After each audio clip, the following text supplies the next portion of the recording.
तो बीएचयू में सेलेक्टेड सभी बच्चों के लिए एक इंपॉर्टेंट अपडेट, आपका सिलेक्शन बीएचयू में हो गया, इसके लिए आपको सबसे पहले बहुत बहुत बधाई। लेकिन अब आपको यहां पर बीएचयू में जाके रिपोर्ट करना है और फिर आपकी क्लासेस शुरू होंगी। रिपोर्टिंग में आपको अपने डॉक्यूमेंट का वेरिफिकेशन भी करवाना होता है। कौन कौन से डॉक्यूमेंट्स आपको लेकर जाने हैं, कब जाना है, कहां जाना है, सारी बातें आज के इस वीडियो में करने वाला हूं। अब उसमें आपको मन में आएगा भाई एंटी रैगिंग कैसे मिलेगा, डोजियर कहां से मिलेगा, सारी बातों को मैं यहां पर क्लियर करूंगा। सबसे पहली बात यहां पे कर लेते हैं कि भैया कब जाना है यहां पर, अब कहां जाना है। तो सुनिए, सबसे पहली चीज आपका जो कॉल लेटर है वो यहां पर 26 अगस्त से जो है वो यहां पर अलॉट होना शुरू हो जाएगा, जो कि आप अपने पोर्टल से ही डाउनलोड करोगे। ठीक है, तो वो आपको प्रिंट भी करना होगा, वो भी आपको लेकर जाना है। कब जाना है और कहां जाना है, तो देखो शुरू ये आपका यहां पर हो रहा है 28 अगस्त से। ठीक, कहां जाना है, आपको जाना है जहां पर आपका मान लीजिए अगर आपका मेन कैंपस में है तो फैकल्टी में जाओगे, अगर आपका मान लो कि इसमें क्या कहते हैं एएमपीजी में हुआ है तो आप एएमपीजी में जाओगे, वीसीडब्ल्यू हुआ बीसीडब्ल्यू में जाओगे, तो जिस भी कॉलेज में हो उसमें जाओगे, या जिस भी मेन कैंपस में हो तो उसके फैकल्टी में जाओगे। जैसे मान लो कि बीए में हुआ है तो फैकल्टी ऑफ आर्ट्स में जाओगे, अगर आर्ट्स के सब्जेक्ट आपको मिले हैं, सोशल मिला है आपको तो बीए जो सोशल फैकल्टी है उस सोशल साइंस के फैकल्टी वहां पर आपको जाना होगा। कब जाना है, तो देखो यहां पर सबसे पहले कैटेगरी वाइज इन्होंने बताया। सबसे पहली बड़ी गलती ये मत करना कि हम एससी कैटेगरी के हैं तो हम जाएंगे 1 सितंबर को, नहीं।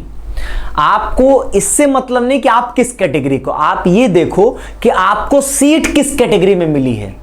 ये मैं उन बच्चों के लिए कह रहा हूं जो मान लो EWS, OBC, SC, ST category के होंगे लेकिन मार्क्स अच्छे रहे होंगे और उनको सीट मिली होगी यूआर से। सर हमको कैसे पता चलेगा, आप अपना जब रिजल्ट चेक करोगे ना तो लिखा होता है अलॉटेड कोटा, किससे आपका एडमिशन कोटा क्या रहा है, तो वहां पर वो बताता है कि आपका यूआर से हुआ, अनरिजर्व से। आप ओबीसी के होंगे लेकिन अनरिजर्व से आपका एडमिशन हुआ होगा अगर आपके मार्क्स अच्छे रहे होंगे। तो आप ये देखो कि आपका अलॉटेड मतलब आपको किस कोटा से एडमिशन आपको मिला है, आपके रिजल्ट में ही लिखा रहता है वो। ठीक, तो फिर वो आप देख लो, अगर आप यूआर से आपका हुआ है तो 28 को आओगे, बाकी अगर आप किसी अपने ही कोटा से आपका एडमिशन हुआ है, मान लो आप एससी के थे और एससी कैटेगरी से ही आपको मिला है सीट, तो आपको फिर 1 सितंबर को ही यहां पर आना है। ठीक, क्लास आपकी 4 सितंबर से शुरू होगी। डॉक्यूमेंट्स, सबसे पहले एडमिशन लेटर, वो तो आपका 26 अगस्त से आपको अलॉट किया जाएगा, तो आपके पास जब आएगा तब आप उसको डाउनलोड कर लोगे और फिर उसको लेकर जाओगे। BHU registration form having the preference order, BHU का अपना जब पोर्टल आप लॉगिन कर लोगे, जो आप जिस पोर्टल पर रिजल्ट देखते हो वहीं ऊपर आता है माई सीयूटी एप्लीकेशन, उस पर क्लिक करोगे तो पूरा फॉर्म आ जाएगा, उसी को प्रिंट आउट कर लेना, वही है आपका बीएचयू का रजिस्ट्रेशन फॉर्म। समझ गए, माई सीयूटी एप्लीकेशन नाम से ही आपका वो सेक्शन बना हुआ है। अगला NTA application form admit card, NTA का एप्लीकेशन फॉर्म यहां पर आपको करने के लिए क्या करना है कि देखो इस वाली वेबसाइट पे आओगे जिस पे आप अपना रिजल्ट और बाकी चीजें देखते थे, नीचे 3 चीजें हैं, confirmation page, admit card, score card, और यही 3 चीजें आपको डाउनलोड करनी है, मतलब इसी का आपको प्रिंट आउट लेकर जाना है। तो आप यहां पर कंफर्मेशन पेज यहीं से डाउनलोड कर लोगे, सिंपली कुछ करना नहीं है, लॉगिन करके आप कर लोगे, वही एप्लीकेशन नंबर, पासवर्ड जिससे आप अपना रिजल्ट और बाकी चीजें देखते थे, यहां पर आपको कंफर्मेशन पेज डाउनलोड करने के लिए आ जाएगा। बाकी एडमिट कार्ड और स्कोर कार्ड मैं मानकर चलता हूं आपके पास होगा, नहीं होगा तो आप डाउनलोड कर सकोगे। ठीक है, चलो इसके बाद यहां पर क्या भैया, हाई स्कूल और इंटरमीडिएट 10th और 12th की मार्कशीट सर्टिफिकेट्स। अब देखो 2 बातें इसमें, कुछ बोर्ड सर्टिफिकेट मार्कशीट्स अलग अलग देते हैं, कुछ बोर्ड सर्टिफिकेट और मार्कशीट एक ही में देते हैं, तो जो आपके लिए बेटर हो, मतलब जो आपके बोर्ड ने दिया हो वो आप यहां पर लेकर आना। सभी डॉक्यूमेंट्स की ओरिजिनल और 2-2 फोटोकॉपी, इन्होंने एक ही बोला है, मैं कह रहा हूं 2 फोटोकॉपी आप रखिएगा अपने साथ। ठीक है, और 6 फोटोग्राफ, इतनी चीजें लेकर आनी है आपको। अब देखो इसमें इसका कैटेगरी सर्टिफिकेट, आप जिस भी कैटेगरी से बिलोंग करते हो वो आपके पास सर्टिफिकेट होना चाहिए।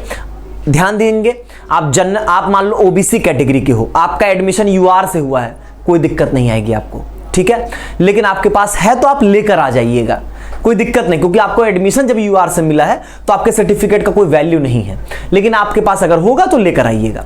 अब यहां पर देखो क्या है, 2 कंडीशंस है ओबीसी वालों के लिए 1 जनवरी 2025 के बाद का, और ईडब्ल्यूएस का 1 अप्रैल 2024 के बाद का। मैंने शुरू से बोला था 1 जनवरी 2025 के बाद का चाहिए होगा, तो आप अगर उसके बाद का ही होगा आपका तो कोई दिक्कत ही नहीं है यहां पर। ठीक है, चलो इसके अच्छा अगर मान लो कुछ गड़बड़ है, और सिर्फ ओबीसी और ईडब्ल्यूएस के लिए डेट की कंडीशन, बाकी किसी कैटेगरी के लिए कोई डेट की कंडीशन नहीं है। अब ओबीसी ईडब्ल्यूएस वाले मान लो बाई चांस ऐसा हो जाए कि आपके पास जो है वो सर्टिफिकेट डेट वाला नहीं है, कोशिश कर लो तब तक बन जाए, बहुत अच्छी बात है। नहीं हो पा रहा है तब भी आपके पास जो पुराना है वो आप लेकर आओगे। ये नहीं कि अरे अब है ही नहीं, एडमिशन कैंसिल हो जाएगा, क्यों मैं जाऊं रिपोर्ट करने, ऐसी गलत सोच मत रखिएगा, ठीक है। अच्छा सुनो एक बात और, अगर मान लो क्लास 12 का सर्टिफिकेट मार्कशीट आपको नहीं मिला है तो आपको यहां पर एक्सटेंशन मिल जाएगा 31 अक्टूबर तक, और ये बात नीचे जो है वो मेंशन की गई यहां पर, ठीक है। अगर आप जो है वो यहां पर इंटरमीडिएट की मार्कशीट सर्टिफिकेट नहीं रखे होंगे तो 31 मतलब नॉट बियॉन्ड 31 अक्टूबर, तो यहां पर जो है मतलब 31 अक्टूबर तक का एक्सटेंशन आपको मिल जाएगा। इन्होंने ये बात बहुत स्पष्ट लिख दिया है कि अगर आपके पास वैलिड कैटेगरी सर्टिफिकेट नहीं होगा तो एडमिशन यहां पर आपका कैंसिल कर दिया जाएगा। और ये बात सही भी है, आप एससी कैटेगरी से एडमिशन लेने जा रहे हो और आपके पास एससी कैटेगरी का सर्टिफिकेट ही नहीं है तो ऑब्वियस सी बात है वो एडमिशन नहीं दे पाएंगे, ठीक है। मैंने किसको बोला, ओबीसी और ईडब्ल्यूएस वालों को जिनका डेट का कोई थोड़ा बहुत इशू है। पूरी कोशिश करो बन जाए, पूरी कोशिश करो, एकदम जी तोड़ लगा दो, सारी कोशिश कर लो, लेकिन नहीं हो पाएगा, एकदम एट लास्ट सिचुएशन आ गई तब मैंने बताया। ये नहीं कि जो मैंने बैकअप बताया पहले ही वही ट्राई कर लिए, ठीक है। बहुत स्पष्ट लिखा है तो कैंसिल भी करेंगे। यहां पर टीसी माइग्रेशन सीसी की बात कर रहे हैं, कैरेक्टर सर्टिफिकेट। पहली बात तो टीसी हर स्कूल से मिलती है तो इसमें कोई बवाल नहीं है, माइग्रेशन में बवाल है।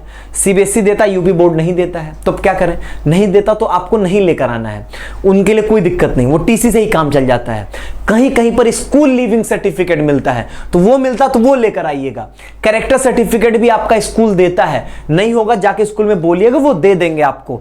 अगर तब भी नहीं मिलता है आपको स्कूल से, या आप स्कूल ही नहीं ज्वाइन किए थे, कुछ ऐसा इशू है, तो आप किसी भी गस्टेड ऑफिसर से बनवा सकते हो। गस्टेड ऑफिसर मतलब मान लीजिए आपके आसपास प्राथमिक सामुदायिक केंद्र होगा या कोई प्राइमरी हेल्थ सेंटर, जो आपके डॉक्टर्स जहां पे गवर्नमेंट डॉक्टर्स बैठते हैं वो गस्टेड ऑफिसर होते हैं, वो बना सकते हैं, ठीक है। कोई आसपास अगर आपके प्रोफेसर हो वो बना सकता है, तो वो आप कर सकते हो, ठीक है। फिर इसके बाद आता है एंटी रैगिंग का, आपको ये non involvement in the ragging by the student and their parents. आपको दो इसमें एंटी रैगिंग के फॉर्म चाहिए, एक यहां पर स्टूडेंट वाला और एक पेरेंट वाला। तो देखो ये है स्टूडेंट वाला और ये है आपका पेरेंट वाला। इसको ड्राइव की लिंक जो है वो कमेंट और डिस्क्रिप्शन बॉक्स में हम दे दे रहे हैं, वहां से आप प्रिंट करा सकते हो इसको। बहुत सिंपल है, आपको कुछ करना नहीं। जैसे यहां पर सबसे पहले क्या करना है, यहां पर आप, ये पेरेंट के लिए है तो पेरेंट या गार्जियन जो भी होंगे वो नाम लिखेंगे यहां पे। अब मान लो अगर वो आपके फादर लगते हैं तो आप लिखोगे यहां पे फादर ऑफ अपना नाम, ठीक। जैसे मान लो मेरे पिताजी का नाम है राम विशाल तिवारी, ठीक है। मैं क्या लिखूंगा यहां पर, राम विशाल तिवारी फादर ऑफ वैभव तिवारी, ऐसे, ठीक है। एग्जाम्पल मैं दे रहा हूं आपको कि इस तरीके से आप यहां पर लिखोगे। अब मेरे वो फादर है तो मैंने फादर ऑफ वैभव तिवारी लिखा। ऐसे ही मान लो वो आपकी मम्मी है तो यहां पे मदर ऑफ लिख देना। अगर वो फादर मदर दोनों नहीं है, गार्जियन है, आपके बड़े भैया दीदी हैं, तो यहां पर ऐसे कि मान लो हमने यहां पर लिख दिया कि मनीष पांडे ब्रदर ऑफ वैभव त्रिपाठी, ऐसे कुछ भी आप, मतलब जो आपके बड़े भैया, तो आप जो है वो गार्जियन वहां पे लिख देना, ठीक है।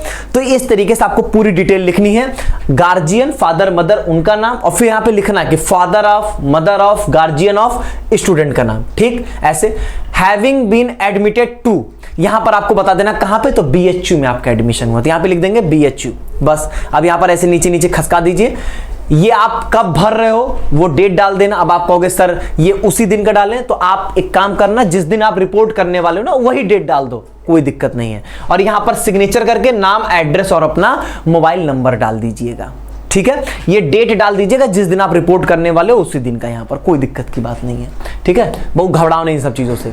यहां पर क्या है, आपके द्वारा दिया जाएगा, ये स्टूडेंट के द्वारा होगा।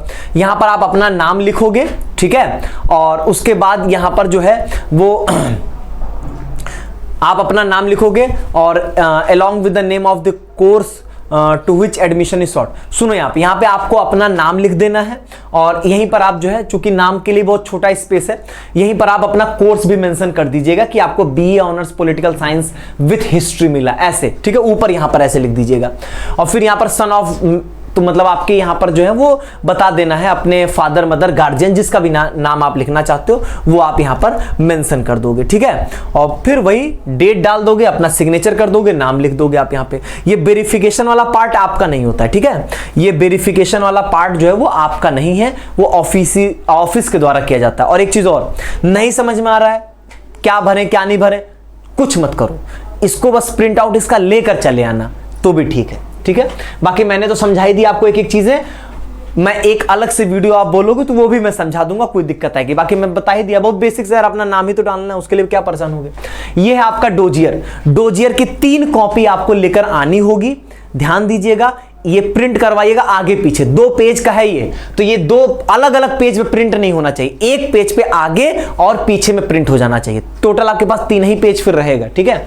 अब यहां पर आपको सारी बातें जो है वो भरनी होती हैं, ठीक है। यहां पर आप देखो, और इसके 3 कॉपी आपको भरनी पड़ेंगी। यहां पर आपकी एक फोटो लग जाएगी। अब यहां पर देखो, आप जिस भी फैकल्टी में आपका एडमिशन हुआ, साइंस में, आर्ट्स में, सोशल में, जिसमें हुआ वो यहां पर लिख दीजिएगा।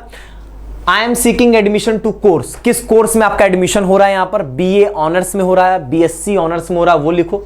कौन सा ईयर है आपका ये, तो ये आपका ईयर हो जाएगा यहां पर 2025 में आपका एडमिशन यहां पर हो रहा है। कौन सा सब्जेक्ट आपको मिला है, तो यहां पर लिख देना पॉलिटिकल साइंस विथ हिस्ट्री, यहां पर बीए ऑनर्स, यहां पर पॉलिटिकल साइंस विथ हिस्ट्री, यहां पर 2025 आप भर दीजिएगा, ठीक है। अब यहां पर आप अपना सिग्नेचर करके अपना नाम लिख दीजिएगा। ये वाला पार्ट आप नहीं भरोगे, ये बस इतना ही आपको भरना था। अब ये पूरा पार्ट आप छोड़ दो, ये आपका किसी काम का नहीं और ये भी आपके किसी काम का नहीं, ये सब छोड़ दो। अब यहां पर नीचे आ जाओ। अब यहां पर आपको यहां पे कह रहा है यूईटी पीईटी रोल नंबर, यहां पर आप बीएचयू आप अपना जो सीयूटी का एप्लीकेशन नंबर होगा ना, वो एप्लीकेशन नंबर भर दीजिएगा यहां पे, इसको छोड़ दीजिएगा, ठीक है। ये आपको ब्लैंक छोड़ देना है। यहां पर सीयूटी का एप्लीकेशन नंबर, यहां पर अपना नाम, मेल फीमेल बताओ, डेट ऑफ बर्थ बताओ, कैटेगरी बताओ, यहां पे ब्लड ग्रुप बताओ, आइडेंटिफिकेशन मार्क, कुछ आपका आइडेंटिटी पहचान वाला कुछ ऐसा मार्क होगा आपका यहाँ पे, जैसे कि मान लो कि मेरे जो है वो लेफ्ट शोल्डर पे तिल है, तो मैं लिखूंगा मोल ऑन द लेफ्ट शोल्डर, ऐसे आपको, ठीक है। आपके चेहरे पे कोई तिल हो वैसे आप बता सकते हो। एनी मेडिकल प्रॉब्लम, कुछ नहीं तो लिख देना नो, ठीक है। फादर्स नेम, मदर्स नेम, अब ये छोड़ दीजिए, आपके लिए नहीं। गार्जियन नेम, आप अगर पापा के अलावा कोई दूसरा आपका गार्जियन है तो यहां पर आप भरोगे। फिर यहां पर relation of the candidate with the guardian, यहां पे तो आपका जो रिलेशन हो गार्जियन के साथ वो आप यहां पे भर दीजिएगा। यहां पर अपना परमानेंट एड्रेस पूरा डिटेल में आप अपना परमानेंट एड्रेस जो है वो यहां पर डाल दीजिएगा। यहां पर आपका ये पुलिस स्टेशन यहां पर कह रहा है, जो भी आपका आपके घर के आसपास का जो नजदीकी पुलिस स्टेशन है वो डाल दीजिएगा, और रेलवे स्टेशन, और फिर यहां पर आप अपना लोकल एड्रेस, मतलब अगर लोकल में आपका कोई गार्जियन है तो उसका एड्रेस यहां पर दे सकते हो, नहीं तो आप छोड़ देना इसको यहां पे, ठीक। कभी डिबार हुए हो नो कर देना यहां पे, ठीक। अब इसके बाद यहां पर भैया कि इमरजेंसी में आपके किससे हम कांटेक्ट करें, जो बनारस के अंदर हो, जो बनारस के अंदर हो, जो बनारस के बाहर हो, उनकी डिटेल्स यहां पर आप प्रोवाइड करवा दोगे, ठीक है। अब मान लो कह दो सर हमारे बनारस में कोई नहीं है, हम ही सबसे पहले हैं, तो आपका कोई दोस्त होगा जो आपके साथ एडमिशन ले रहा होगा, वहीं आसपास घूम रहा होगा आपके, उसी डिटेल लेकर डाल देना, कोई दिक्कत नहीं है, ठीक। ऐसी चीजें करनी है आपको। तो यही है आपका पूरा, अब इसमें और कुछ बचा नहीं मेरे हिसाब से। इसके बाद यही हो गया आपका फील्ड डोजियर फॉर्म, और 6 फोटोग्राफ यहां पर आपको अपनी लेकर आनी है। मन में कोई डाउट आएगा तो कमेंट बॉक्स में बता दीजिएगा, अभी बहुत दिन है, डिस्कस कर दूंगा, वापस से आपकी सारी चीजें जो है वो क्लियर कर दूंगा, ठीक है। बहुत बहुत धन्यवाद।